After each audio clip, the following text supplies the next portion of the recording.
Welcome to Martha Family Secret Stories. My name is Claire Bennett. I am 27 years old. And on Christmas Eve of 2023, I collapsed on my grandfather's kitchen floor. Fever. Shaking. A kidney infection I had been quietly ignoring for weeks because I could not afford the $75 copay. My mother stepped over my body to refill her wine glass. She told the guests gathered in the living room that I was just tired from my residency rotations. My grandfather was the one who called 911. And while we waited for the ambulance together, he knelt beside me and asked, "Which hospital are you rotating at, sweetheart?" I was barely conscious. I could not form words. So my mother answered for me. "Banner General, Dad. Cardiology department." That was a lie. I do work at Banner General Hospital. But I am not a doctor. I am not in residency. I am a file clerk in the medical records department making $18.50 an hour. And my mother knew that, because she is the one who made me quit medical school 5 years ago so that my family could redirect my tuition money to fund my brother's education instead. When I woke up in the ICU 3 days later, my grandfather was sitting beside my bed holding a tan manila folder labeled in his own handwriting. Evidence. He told me he knew everything. And he told me exactly what he was going to do about it. Please subscribe and like this video and listen to my story till the end, and let me know which city you are listening from. That way I can see how far my story has traveled. But before we get to that folder, I need to take you back. Back to when things still made sense, or at least when I believed they did. I was 10 years old the first time my grandfather took me to Phoenix Heart Institute. He was chief of cardiology there. I remember walking down those long hospital corridors with my small hand inside his large one, staring at everything around me. The monitors, the machines, the doctors in white coats moving through the hallways with absolute purpose. We stopped outside a patient room. Through the glass I could see green lines jumping across a black screen. My grandfather knelt down to my eye level. He pointed at the monitor. "You see that, Claire? That is someone's heart beating. We get to keep it beating. That is the job." I was hooked right there on that hallway floor. 10 years old, and I knew with complete certainty what I wanted to be for the rest of my life. For the next 7 years, that dream never wavered, never changed, never dimmed. While other kids were trying on a new career idea every other month, I had one single path. Medical school. Cardiology. Following in my grandfather's footsteps. And then my brother Ethan was born. I was 13. My parents were older when they had him, and I think somewhere deep down they had quietly given up on having another child. But there he was. March 2009. 7 pounds, 3 ounces. Brown hair like our father. Blue eyes like our mother. Everyone who met him said he was a miracle baby. My mother looked at me the day they brought him home from the hospital and said, "You are the big sister now. You need to set an example." I told myself it was temporary. Just until Ethan got older. Just until things settled down and found their rhythm. I was so wrong. My 14th birthday was cancelled because my mother had only just given birth. I understood. Babies need attention. I could wait. The Maricopa County Regional Science Fair came in March of my freshman year. I had spent 4 full months on my project, Genetic Markers in Familial Hypertrophic Cardiomyopathy. I had read 12 medical journals. I had interviewed 3 practicing cardiologists, including my grandfather. I won first place. My parents did not come. Ethan had a fever. 99.8 degrees. My mother said they simply could not leave him alone. My grandfather drove to that school by himself and took a photograph of me holding the trophy. It is the only photograph I have from that entire day. The teacher who organized the fair looked at me and asked where my parents were. I told her they could not make it. She looked at me for a long moment and said, "I am sorry, honey." I did not understand at the time why she was apologizing. Not then. That pattern repeated itself over and over again for the next 4 years. Honor roll, every semester, and my parents would say good job at dinner before spending 20 minutes talking about Ethan's preschool art project. National Honor Society induction, my junior year, and Ethan had a soccer game, so they went to the game. AP Biology scored a 5. Ethan's kindergarten graduation was the same week. You can probably guess which event they attended. By the time I was 17, I had stopped expecting them to show up.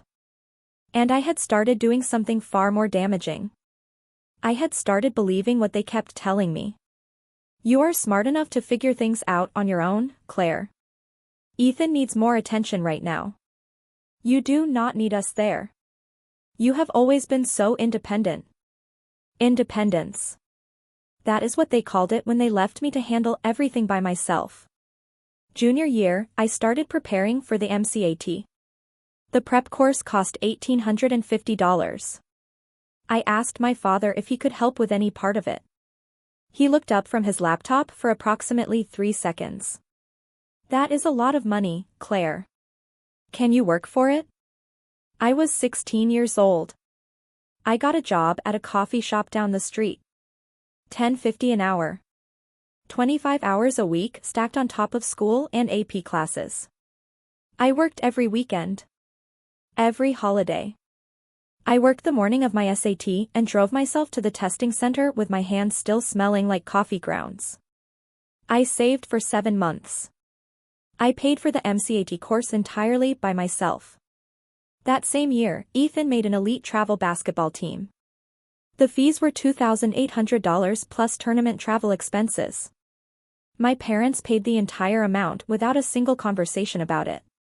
My mother actually called me into the living room to share the news with me, her voice full of excitement. This could be his future, Claire. Scouts watch these games. Ethan was 11 years old. They drove him to a tournament in Las Vegas the same weekend I sat the SAT. I took a rideshare to the testing center. $43. I had to skip lunch for a week to make up for it. Senior year. My GPA was 3.92 unweighted, 4.58 weighted. AP Chemistry, A, AP Biology, A, AP Calculus, a minus. Ethan was a freshman. His GPA was 3.85. At dinner one night my father looked around the table and said, "You are both smart kids. We are proud of you both. Equal pride for unequal effort." I did not say anything. I had learned not to. I took the MCAT in April of my senior year after 6 months of studying, for hours every single day without exception. I scored a 515. 90th percentile. My grandfather called it the proudest day of his life. He took me to dinner, just the two of us. He said I could go anywhere I wanted. My parents said, "That is great, honey." And then asked me to go pick up Ethan from basketball practice. I applied to 8 medical schools. I got into 3. The University of Western Arizona College of Medicine was my first choice. In-state tuition, a strong cardiology program, and close enough to see my grandfather on weekends. The acceptance letter arrived in March. March 15, 2018. I opened it sitting on my bedroom floor with my hands shaking so badly I could barely hold the envelope. Congratulations on your acceptance to the University of Western Arizona College of Medicine, class of 2022. I ran downstairs. I was crying, happy crying, the kind that comes out before you even decide to cry. My mother was in the kitchen. She hugged me. She said all the right things. "We are so proud of you. You worked so hard. You deserve this." My father came home from work, read the letter, smiled, and shook my hand. It felt real. For one perfect night it felt like they actually saw me. The next morning my grandfather called. I told him about the acceptance.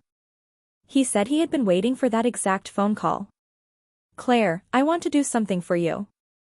I want to pay for your entire medical education." I tried to tell him he absolutely did not have to do that. Medical school was expensive, $35,000 a year for tuition alone. He would not hear a word of it. I have been planning this since you were 10 years old, he said. I have the money set aside. It is yours. He sent me an email that same night. The subject line read, "Your medical education." He had established an education trust in my name. $40,000 a year for 4 years, covering tuition, housing, and living expenses. I am so proud of you. Love, Grandpa. I printed that email. I put it on the wall above my desk. I looked at it every single morning. 2 weeks later, my parents called a family meeting. Tuesday evening. Kitchen table. Ethan was not there, he was at a friend's house. My father started talking in the careful measured tone of someone who had been rehearsing. "Claire, we need to discuss something. Ethan got his college acceptance letters last month." Ethan was a junior, these were early acceptances. My mother jumped in quickly. "He got into Westfield University, pre-med track." I smiled. "That is wonderful." My father slid a piece of paper across the table. The financial aid summary. Total cost, $63,000 per year. Academic scholarship, $15,000. Net cost, $48,000. My mother was watching my face very carefully. "We cannot afford both of you right now." I did not understand at first. My father explained. "Grandpa's money will still be there next year, but Ethan cannot defer. He has the scholarship. If he defers, he loses it entirely." The kitchen felt like it had shrunk to the size of a closet. My mother reached across the table and put her hand on mine. "We are asking you to defer just 1 year. Only 1 year. Let Ethan start, and then you will start next fall. You understand, don't you?" I said, "What about Grandpa's money? He sent it for me specifically." My father said, "We will figure that part out." I should have asked more questions right then. I should have picked up the phone and called my grandfather immediately. But I was 18 years old and my mother was sitting across from me with tears running down her face saying, "Please, Claire, we need you to do this for this family." So I said yes. August 2018, my grandfather sent the first transfer. $3,200 for my fall housing deposit at the University of Western Arizona. It landed in my parents' joint checking account. 4 days later, $3,150 was transferred directly into Ethan's Westfield student account. I did not know that then. I would not know it for 5 more years. Stay with me, because what I am about to tell you next is the part that kept me awake for months after I learned the truth. What I did know was that my father sat me down in late August of 2018 and said, "Claire, we need you to email the medical school. Request a 1-year deferral." I reminded him of what we had discussed. He said it again, plainly, like he was reading from a script. "Ethan needs to start. You will start next year. We said we would figure it out." My mother walked into the room while we were talking. She had this look on her face I had seen before. Tired, stressed, slightly disappointed. "Claire, please do not make this harder than it needs to be." I wrote the email.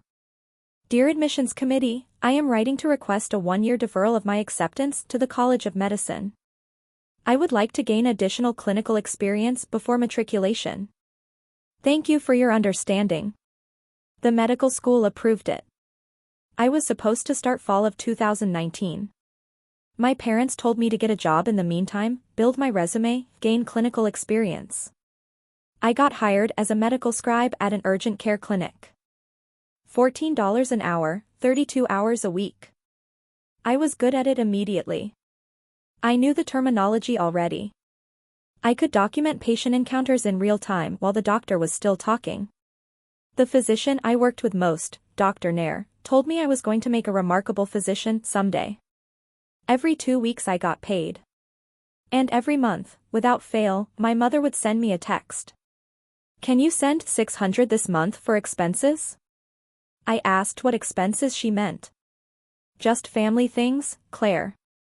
We all contribute." I sent the money.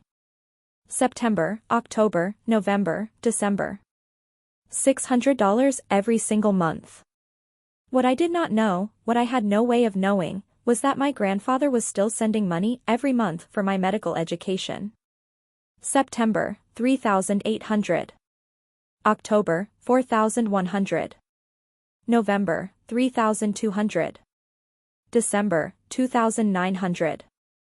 Total for the fall semester alone, $14,000. 100% of it was transferred to Ethan's Westfield University accounts within 1 week of my grandfather sending it. Tuition, housing, meal plan, student fees. Every penny. Ethan was living in a freshman dormitory, eating at the dining hall, going to basketball games, joining a pre-med study group. I was living at home, scribing at an urgent care clinic, and sending $600 a month to my own parents. My grandfather called me in November. He always called the first Saturday of every month, 10 in the morning, without exception. "How is school going, sweetheart?" I froze completely. My mother was in the kitchen within earshot. I said, "It is going really well, Grandpa." He asked about my favorite class. I had not prepared for this. I said anatomy. "Are you doing cadaver lab?" "Yes." "How many students per cadaver?" I had absolutely no idea. I said 6. He paused. "That is quite a few. We had 4 in my day." I said they were accommodating more students. He accepted that. We talked for 20 more minutes. I lied the entire time without stopping once. When I hung up, I went to my room and threw up. My mother came upstairs. She knocked softly on the bathroom door. "You did well, honey.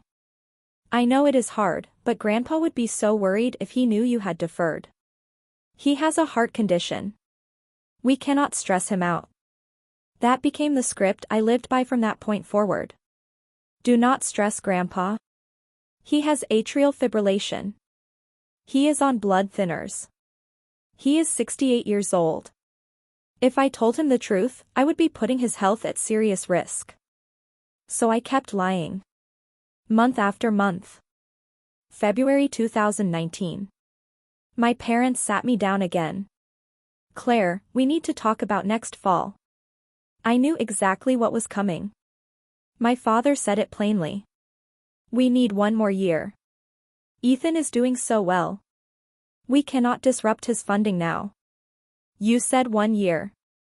My mother's voice sharpened immediately. "Things change, Claire. We are doing the best we can. What about my medical school? You can always reapply. Grandpa is paying for this. He specifically designated that money for me." My father stood up from the table. "We will handle Grandpa. You just need to trust us." I asked if I could speak to my grandfather about it myself. My mother said, "Let us not worry him. We will handle this as a family." I deferred again. Weeping, though I did not let them see me do it. Not once. By October 2019 I had been out of school for a full year. The university sent me a formal notice. I could not defer any further. I had to either matriculate in fall 2020 or formally withdraw and reapply from the beginning. My parents made the decision for me. October 22, 2019. My childhood bedroom. 8:30 at night. My mother handed me the withdrawal form. "Sign this. I do not want to withdraw. You can reapply later when we have more financial flexibility." This is not what Grandpa wanted. My father was standing in the doorway. "Your grandfather wants what is best for this family. Right now that means making sure Ethan finishes his degree." The withdrawal form had a section for reason. I checked the box that said pursuing other opportunities. My hand was shaking when I signed my name. My mother watched me do every single stroke of it. When I finished, she put her hand on my shoulder. "You are doing the right thing." I mailed it the next day. My grandfather called November 1st. First Saturday, 10:15 in the morning. "How is second year going?" I had Googled the second year medical curriculum the night before. It is intense, I told him. We are in pathology and pharmacology now. He lit up. Pharm. I loved pharm. What are you covering this week? I had pulled up information about beta blockers 10 minutes before his call. Beta blockers. His voice went warm and bright. Oh, those are so important, especially in cardiology. Can you explain the mechanism to me? I read directly from the website I had open in front of me. They block beta-adrenergic receptors, which decreases heart rate and cardiac contractility, reducing oxygen demand on the heart. Perfect, he said. You sound just like a doctor already. When we hung up, I sat on my bed for 1 full hour staring at the wall. He said I sounded like a doctor. I was not going to be one.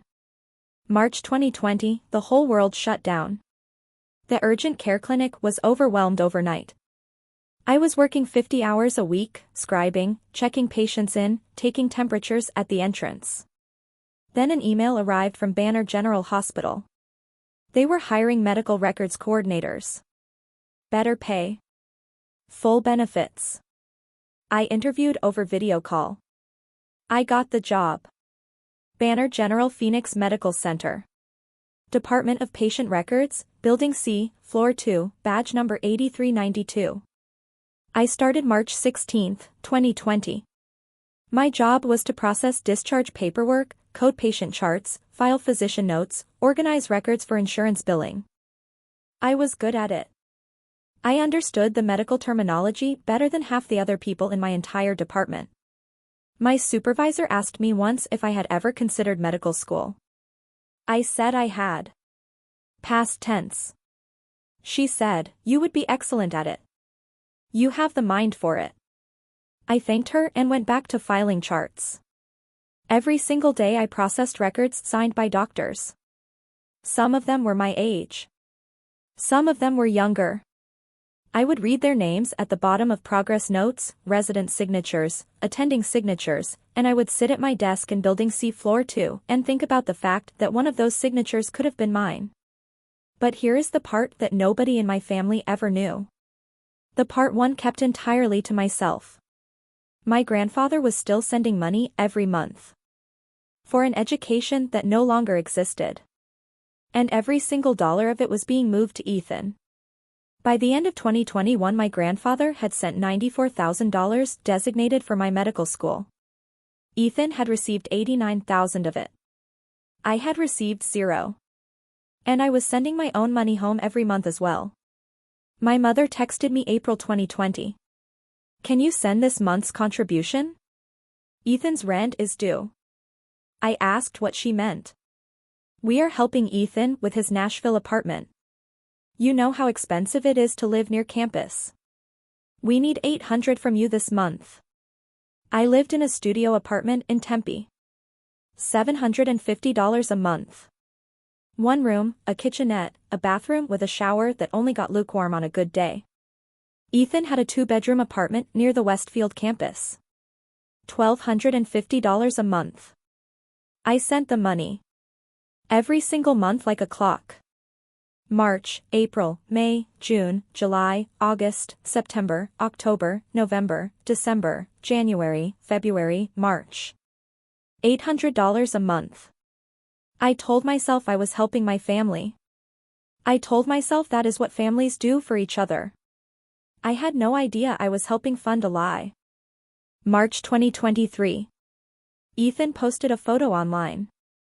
Big smile. 3 medical school acceptance letters spread out on a table in front of him. Accepted at 3 programs. Dreams coming true. My mother shared the post to the family group chat immediately. So proud of our boy. My father replied with a string of celebration symbols. I did not reply at all. 1 week later my grandfather called. First Saturday, 10 o'clock sharp. "Claire, I heard Ethan got into medical school. That is absolutely wonderful. Runs in the family." He chuckled warmly.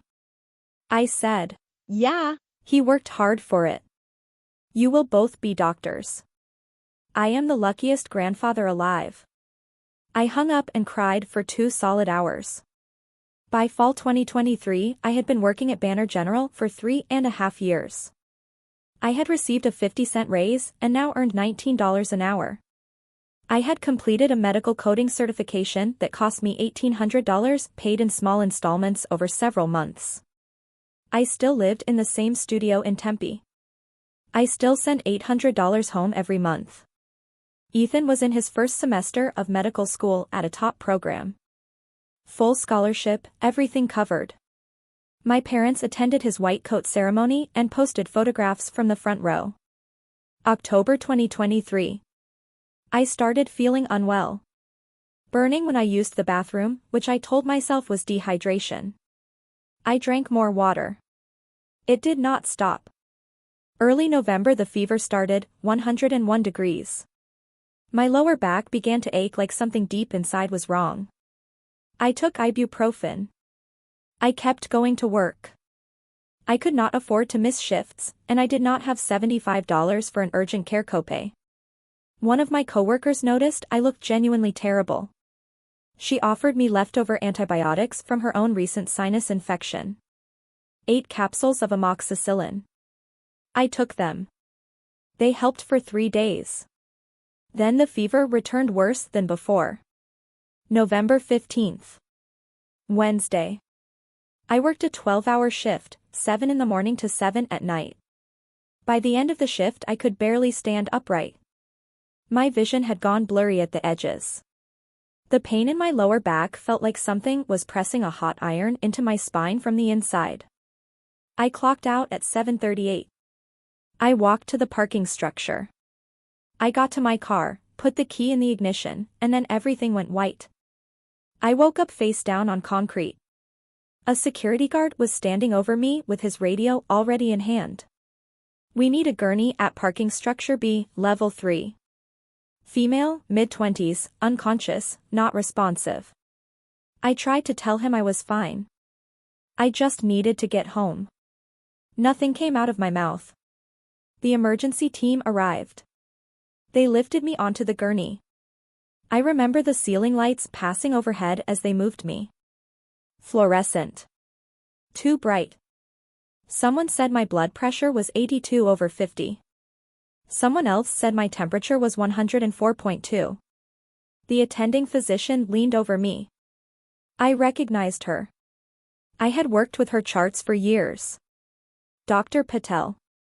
She said, "Claire, can you hear me? You are in septic shock. We are getting you to the ICU right now. Stay with me." They put in 4 in one arm, then another, then a third. I heard someone say my creatinine was critical.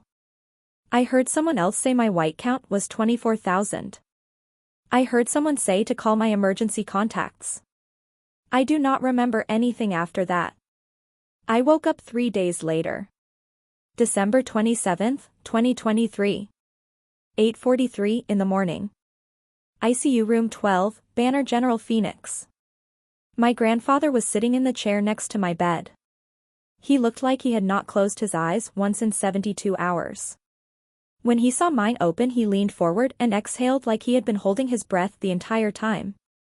"You are awake." "Thank God, Claire." My throat was desert dry. My voice came out like gravel being scraped across pavement. "What happened?" "You collapsed at work on Christmas Eve. Septic shock from a severe kidney infection that had progressed to your bloodstream. You coded once in the ambulance. You have been unconscious for 3 days." I tried to process that. Christmas Eve. But I had been at my grandfather's house on Christmas Eve. My family had been there for dinner.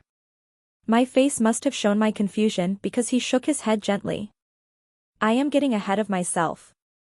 Let me start from the beginning." He pulled his chair close to the bed. 3 days ago, Christmas Eve, you collapsed in my kitchen. I was hosting the family dinner. You came with your parents and Ethan. Around 6 in the evening you went into the kitchen to help set up. 10 minutes later I heard something crash. I came in and found you on the floor shaking, barely able to speak, burning with fever. He stopped and his jaw tightened visibly. Your mother was standing near you with her wine glass. She had just refilled it. My heart monitor beeped faster. I called 911. While we waited for the ambulance, I asked you which hospital you were rotating at. You could not answer. So your mother answered for me. Banner General, she said. Cardiology department. He reached into his jacket pocket and withdrew a tan manila folder. On the front in his careful handwriting, one word. Evidence. Claire, I am a cardiologist. I have practiced in this city for 40 years. I know every cardiology program at every hospital within 50 miles. He opened the folder to the first page. Banner General does not have a standalone cardiology residency program. They partner with an outside institution for residency training. They do not have their own program. Your mother lied to me while you were dying on my kitchen floor. So I spent the last 3 days finding out why. He turned to the next page. December 24th, 11 at night. You were admitted to the ICU. I called Banner General Human Resources. I told them I needed to update your emergency contacts. They confirmed your actual position at the hospital. He slid the page across the bedside table. Employment verification letter. Banner General Phoenix. Medical Records Coordinator. Hired March 16, 2020. December 25, Christmas Day. I accessed my own bank records. I wanted to see the transfers I had made for your medical education. He pulled out another page. Bank statements. His account. Highlighted lines running down the page. Dozens of them. I sent $182,400 to your parents between 2018 and 2023. Every single penny designated for your medical school. Another page. Your parents' joint checking account. Within 48 hours of every transfer I made, your parents moved the money to accounts in Ethan's name. Westfield student account. Housing. Tuition. Fees. Everything. December 26th. I called the University of Western Arizona College of Medicine. I told them I was your grandfather and was concerned I had not received any information about your graduation timeline. The registrar told me you withdrew from your acceptance in October 2019. He slid one final page across. The withdrawal form. My signature at the bottom. Reason for withdrawal, pursuing other opportunities. He looked at me. His eyes were red around the edges, not from tiredness. From something much harder. What opportunities were you pursuing, Claire? I could not answer. I was crying too hard to speak. He set the folder down. He took both of my hands in his. Tell me everything. And do not protect them anymore. So I did. I told him about the family meeting in June of 2018. About them asking me to defer just 1 year. About my mother's tears at the kitchen table. I told him about signing the withdrawal form with my hand shaking while she watched. About her saying, "You are doing the right thing." I told him about the monthly phone calls, about the scripts my parents wrote for me to follow, about Googling medical terminology 5 minutes before he called each month so I could sound convincing. I told him about working at Banner General, about filing charts signed by doctors my exact age, about living in a studio for $750 a month while Ethan had a 2-bedroom apartment I was helping pay for. I told him about sending $800 a month to my parents for 3 years while he was simultaneously sending them thousands for an education that no longer existed. I told him about the kidney infection, about not having $75 for urgent care, about borrowing 8 pills of antibiotics from a coworker, about working a 12-hour shift with a fever of 104 until my body simply refused to keep going. I told him everything. It took 40 minutes. When I finished, he was quiet for a long time. The only sound in the room was the slow steady beeping of the monitor and the distant hum of the hospital around us. Then he said, "Where are your parents now?" "They have not come." "Good. Because I am not ready to see them yet. When I do, I need to be calm enough not to do something I would regret." I almost laughed. It came out as a sob instead. He squeezed my hands. Claire, I need to ask you something. When you collapsed in my kitchen, do you remember anything? Just hitting the floor. Then the ambulance. Do you remember your mother's reaction? No. Why? He paused, and in that pause I felt the whole room shift. Your Aunt Patricia saw it. She told me yesterday that when you collapsed, your mother stepped over you. She walked around you to the bar cart and refilled her wine glass. Then she turned to the guests and told everyone you were just tired from your residency rotations. I stared at him. She stepped over me. Yes. To get wine. Yes. I did not cry. I could not. I just stared at the ceiling above me and breathed. I am done protecting them, I said finally. My grandfather nodded. Good. Because tomorrow they are coming to this room. And you are going to need to be ready. Stay right there. Because what happened when my parents walked through that hospital door is something I will never forget for the rest of my life. The next day, December 28th, my parents arrived at 2:15 in the afternoon. My mother moved toward me immediately with her arms open. My grandfather stepped directly between us. Stop. My mother looked startled. Dad, I am just. Stop, Susan. Sit down. Both of you. They sat. My father's face had gone pale. My mother's hands were trembling slightly in her lap. My grandfather opened the evidence folder on the bedside table and looked at them both the way I imagine he looks at a difficult diagnosis. Patient. Methodical. Absolutely certain. I am going to ask you questions. You are going to answer honestly. And if you lie to me one more time, I am calling an attorney today. My father started to say something. My grandfather held up one hand. Did you receive $182,400 from me between 2018 and 2023, designated specifically for Claire's medical education? My father shifted in his chair. Dad, it is complicated. Yes or no? Silence stretched across the room. Yes. Did you transfer that money to Ethan's accounts? My mother's voice came out very small. We were trying to help both of our children. Yes or no? She looked at the floor. Yes. Did you know Claire withdrew from medical school in 2019? My father rubbed his face with both hands. We thought it was going to be temporary. Did you know? Yes. Did you instruct her to lie to me about her medical training for 5 consecutive years? My mother was crying now. We did not want to worry you. We just. Yes or no? Yes.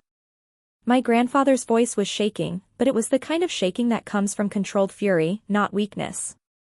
When Claire collapsed on my kitchen floor on Christmas Eve, why did you step over her body to refill your wine instead of immediately calling for help? My mother's head came up sharply. I did not. I thought she was just. She has always been a bit dramatic when she is overtired. She had a fever of 104 degrees. She was in the beginning stages of septic shock. You told my guests she was tired from residency rotations. You used her collapse, while she was actively dying on my floor, to maintain a lie you had been running for 5 years. I panicked, Dad. I did not know what else to do. You refilled your wine, Susan. I watched you do it. You stepped over your daughter and you refilled your wine. My mother had no answer. The room went silent. I counted 18 full seconds of silence. I counted every one of them. Then my mother looked at me, tears running freely down both sides of her face. Claire, please tell him I did not mean to. Please tell him. I cut her off. Get out. What? Get out of my room. Both of you. Right now. My father stood. Claire, we should sit together and talk about this as a family. There is nothing to talk about. You stole my future. You made me lie to Grandpa for 5 years. You let me work myself into septic shock because I was sending you money every month while you were spending Grandpa's money on Ethan. Get out of this room. My mother tried one final time. We are still your parents.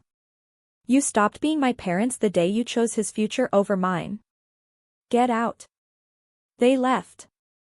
I did not see them again for 6 days. I was discharged from the hospital on January 2, 2024.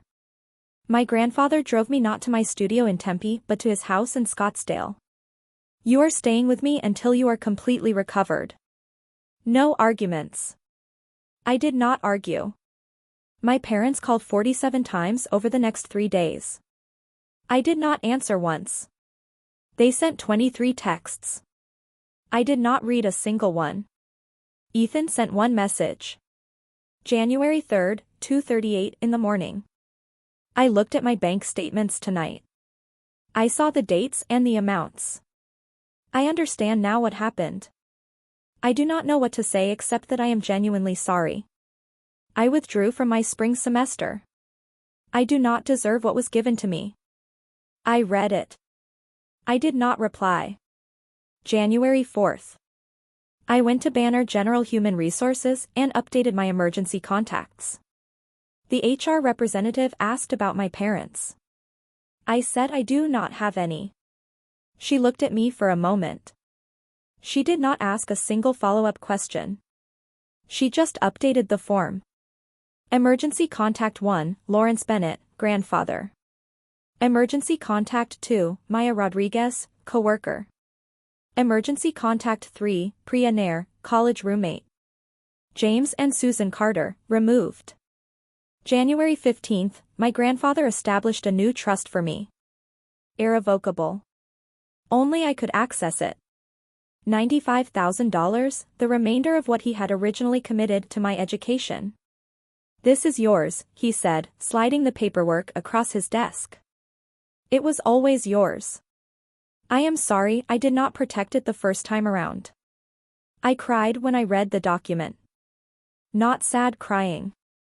The kind of crying your whole body does when something that was taken from you is finally returned. March 2024. I applied to the post-bac pre-med program at Chandler State University. Accepted in April. I started in May.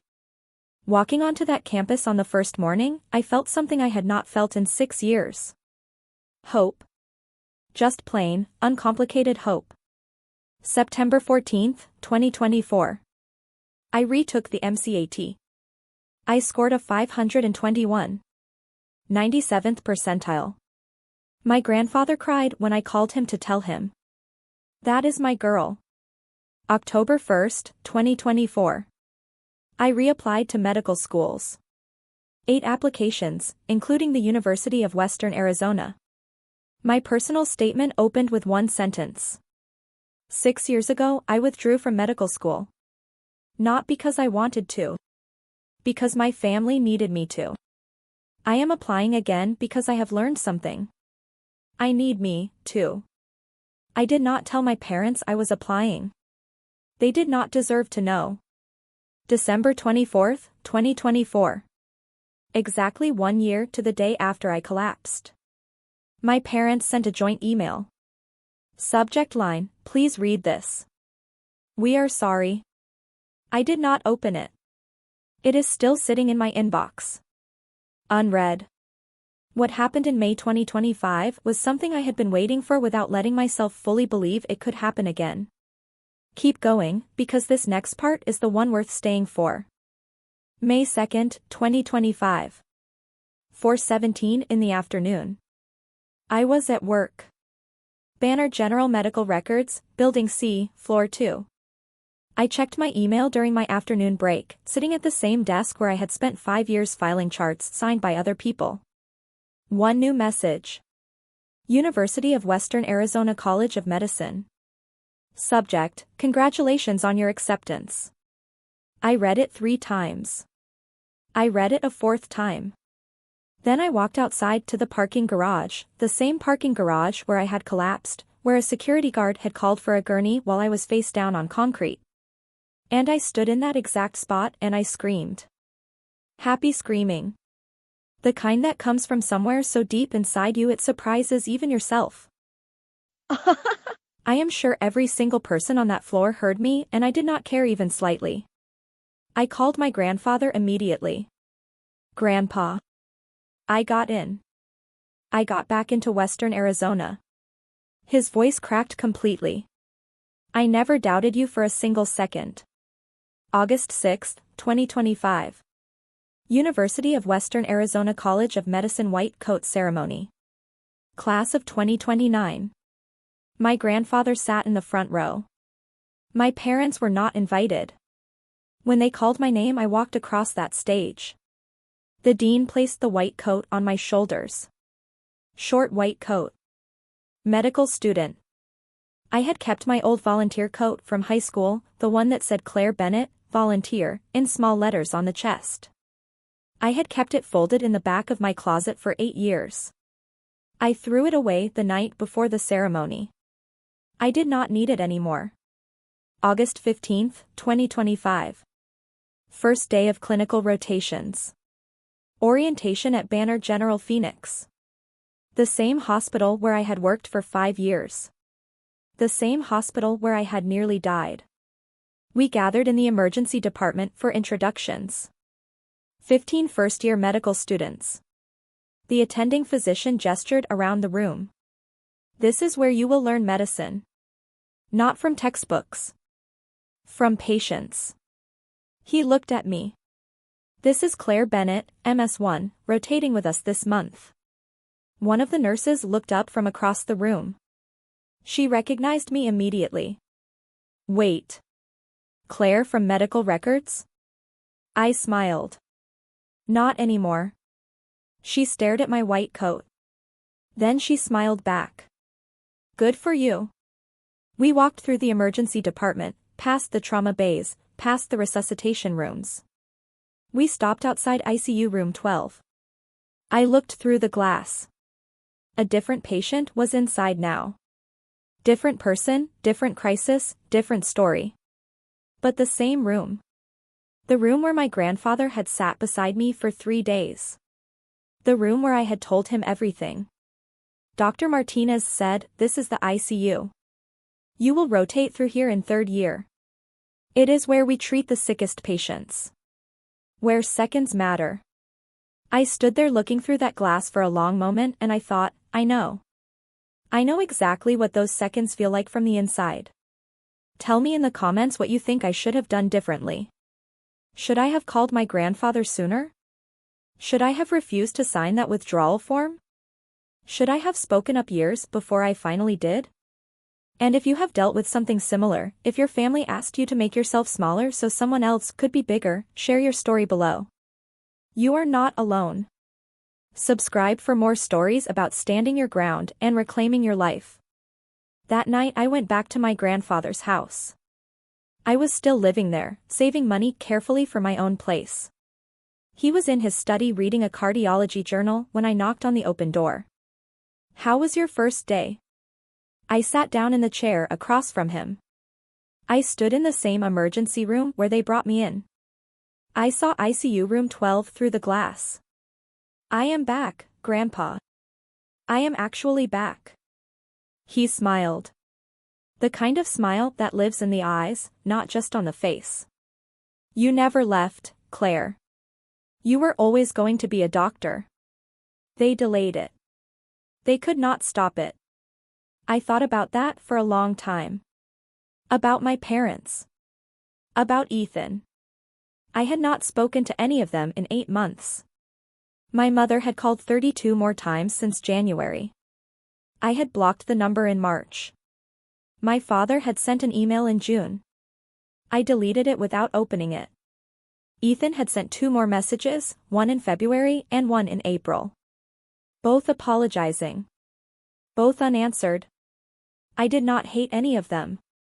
I simply did not think about them anymore. They had made their choices. They had chosen Ethan's future over mine. They had chosen his games over my science fair. They had chosen their lie over my truth. And I had chosen myself. I had finally, after 27 years, chosen myself. My grandfather asked me something quietly. Do you think you will ever speak to them again? I thought about it genuinely. Really sat with the question. I do not know. Maybe one day. But not because I need them. And not because they deserve it. Only if I want to. On my own terms. When and if I decide. He nodded. That is fair. They are not on my emergency contact list. They are not in my life. And I am okay with that. Good. We sat together in his study for a while without talking, the kind of quiet that does not need filling. Then he said, I am proud of you, Claire. Not because you are in medical school. I was proud of you when you were working medical records. I was proud of you even when you were lying to me to protect them, even though it broke my heart every single month. I am proud of you because you survived something that would have broken most people completely. And you came out the other side with your integrity still intact. Weeping. I could not stop it and I did not try. Thank you for coming to the hospital. Thank you for investigating. Thank you for the evidence folder. Thank you for making them admit the truth out loud. He shook his head. You do not thank family for showing up. That is the bare minimum. I am sorry I did not see it sooner. You could not have known. I should have checked. I should have visited the school. I should have asked harder questions. They were very good liars. And you were a very good daughter. Too good. I thought about that. I had been a good daughter. I had deferred my dreams without a fight. I had signed the withdrawal form. I had lied for 5 years straight. I had sent money every month. I had worked myself into septic shock. All because they asked me to. All because I believed that was what family meant. But I had learned what family actually means. Family is not the people who ask you to sacrifice everything you have worked for. Family is the person who shows up when you are dying on a kitchen floor. Family is the person who drives across the city at midnight because the hospital called. Family is the person who spends 72 hours compiling evidence in a manila folder because someone lied to him. Family is the person who says you have nothing to apologize for even when you have been lying to him for 5 full years. Family is my grandfather. And family is me choosing myself. Finally. September 2025. I am 2 months into medical school. It is hard.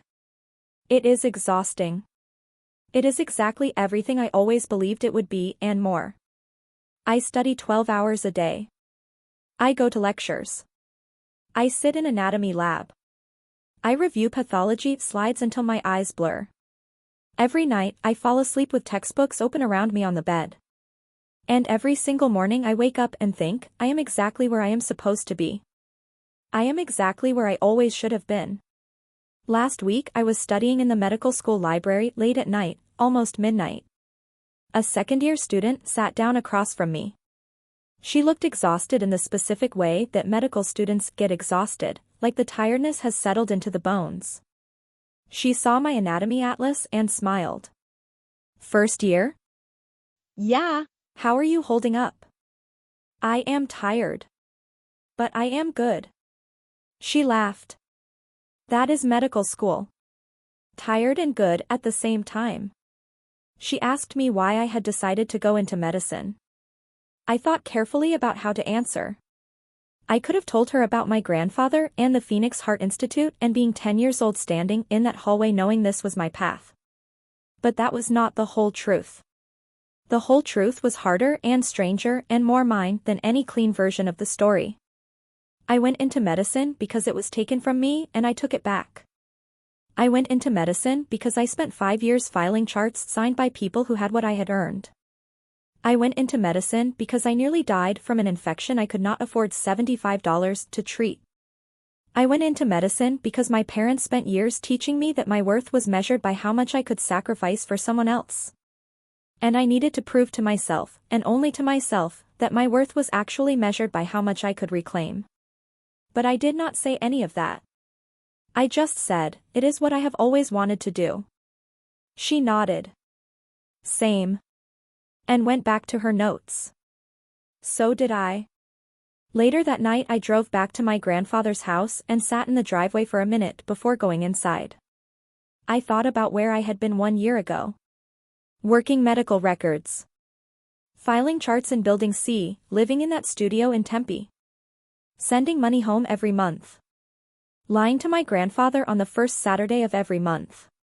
Ignoring a kidney infection I could not afford to treat. Collapsing in a parking garage. Waking up in a room I had spent years processing paperwork for. And I thought about where I am now. My grandfather was still awake, reading in his study. I knocked on the door frame. How was studying? Good. Long, but good. He smiled. Get some sleep. Anatomy lab tomorrow. I know. I started to leave. Then I stopped. Grandpa. Yeah. Thank you for not giving up on me. He looked at me for a long moment. The kind of look that carries years inside it. Claire, I never gave up on you. I gave up on them. There is a difference. I nodded. I went upstairs. I got ready for bed. I lay in the dark thinking about my parents, about Ethan, about the life they had tried to build on top of the one they had taken from me. I wondered if they regretted it. And then something settled quietly inside me.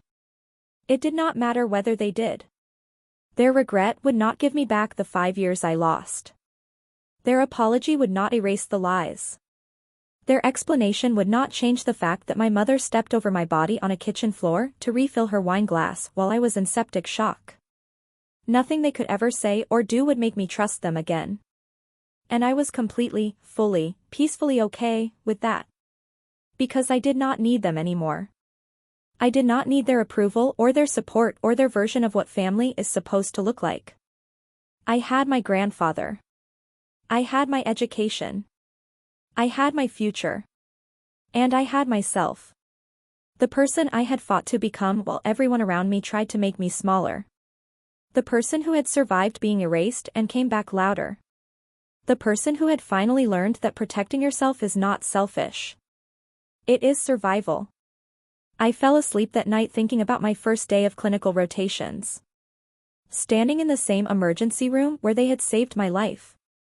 Wearing a white coat that belonged entirely to me. Living the future I had refused to stop believing in. Real love does not ask you to disappear. Real love does not steal your dreams to fund someone else's. Real love does not step over you when you fall. Real love shows up. And I chose myself. I would choose myself again every single time.